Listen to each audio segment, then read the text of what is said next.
2026 വിഷു വർഷഫലം. ഉത്രാടം നക്ഷത്രക്കാർക്ക് പൊതുവിൽ ഈ 2026 വിഷു എന്ന് പറയുന്ന വിഷുഫലം അനുസരിച്ച് പൊതുവായിട്ട് പറഞ്ഞാൽ ശനിയുടെ മാറ്റവും വ്യാഴത്തിൻ്റെ ഗോചരവും ഇവർക്ക് ഗുണം ചെയ്യുന്നതാണ്. സാമ്പത്തിക കാര്യങ്ങളിൽ കുറച്ച് ടൈറ്റും കുറച്ച് പിടുത്തമൊക്കെ ഉണ്ടായിരുന്നുവെങ്കിലും പൊതുവായിട്ട് അതൊക്കെ ഒന്ന് മാറി നിങ്ങളുടെ കാലം തെളിയുന്നതാണ്. സാമ്പത്തിക സ്ഥിരതയില്ലായ്മയൊക്കെ ഉണ്ടാകുന്ന കാലമായിരുന്നു ഇതുവരെയെങ്കിലും അതൊക്കെ ഒന്ന് മാറി നിങ്ങൾക്ക് എന്തെങ്കിലുമൊക്കെ ചെയ്യാനും മുന്നോട്ട് കൊണ്ടുപോകാൻ ഇതുവരെ ഉണ്ടായിരുന്ന കടബാധ്യതകളൊക്കെ പൂർണ്ണമായിട്ടല്ലെങ്കിൽ പോലും ഒരു 99% മാറ്റാനൊക്കെ ആയിട്ട് സാധിക്കുന്ന ഒരു വർഷമാണ്. നേരത്തെ ഉണ്ടായിരുന്ന മെൻ്റൽ സ്ട്രെസ്സ്, അതുപോലെ തന്നെ ഉണ്ടായിരുന്ന തൊഴിലിലുണ്ടായിരുന്ന സ്ട്രെസ്സുകളൊക്കെ കുറയുന്നതാണ്. പ്രത്യേകിച്ച് ഈ വർഷം തീർച്ചയായിട്ടും പുതിയ തൊഴിലവസരങ്ങളൊക്കെ ആഗ്രഹിക്കുന്നവർക്ക് അത് ലഭ്യമാകുന്നതാണ്. പുതിയ തൊഴിലിലൊക്കെ പ്രവേശിക്കാവുന്നതാണ്. വിശ്വസ്തമായ പല വഴികളും തുറന്നു കിട്ടുന്നതാണ് നിങ്ങളുടെ മുന്നിൽ. ആ വിശ്വസ്തമായ വഴികൾ തുറന്നു കിട്ടുന്നതിനോടൊപ്പം തന്നെ അതിലൂടെ നിങ്ങൾക്ക് ആദായവും സാമ്പത്തിക നേട്ടവും കൈവരിക്കാൻ കഴിയുന്നതാണ്.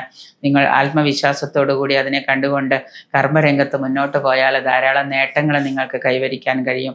ശക്തമായൊരു ബിസിനസ് രംഗത്ത് പല മാറ്റങ്ങളും നിങ്ങൾക്ക് പ്രതീക്ഷിക്കാം.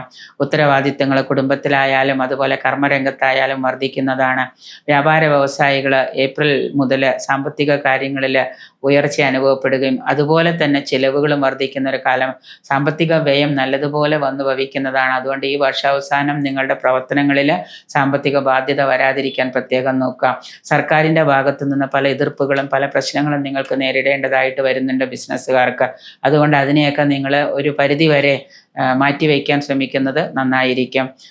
കലാരംഗത്തുള്ള ആളുകൾക്കാണെങ്കിലും സിനിമാ നാടക രംഗത്തുള്ളവർക്കാണെങ്കിൽ പുരസ്കാര ലബ്ധി, അംഗീകാരം, പ്രശസ്തി ഇവയൊക്കെ ലഭിക്കുന്നതാണ്.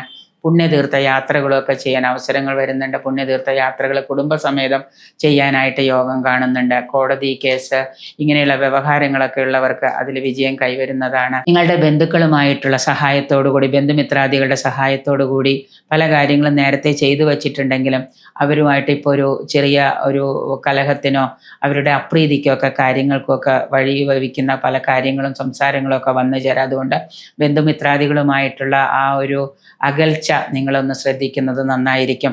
സാമ്പത്തികമായും ശാരീരികമായിട്ടും മാനസികമായിട്ടുമൊക്കെ സമാധാനം കൈവരിക്കാനായിട്ട് ശനിയാഴ്ച ദിവസം ശാസ്താവിന് വഴിപാട്, അതുപോലെ എള്ള് പായസം വഴിപാട് കഴിക്കുന്നതും നീല ശംഖുപുഷ്പം കൊണ്ട് അർച്ചന ചെയ്യുന്നതും അതുപോലെ തന്നെ നീരാഞ്ജനം നിങ്ങൾ മറ്റുള്ളവർക്ക് വേണ്ടിയിട്ടല്ല, നിങ്ങൾ നിങ്ങളായിട്ട് തന്നെ പോയിട്ട് നീരാഞ്ജനം സമർപ്പിക്കുന്നതും ഒക്കെ നന്നായിരിക്കും.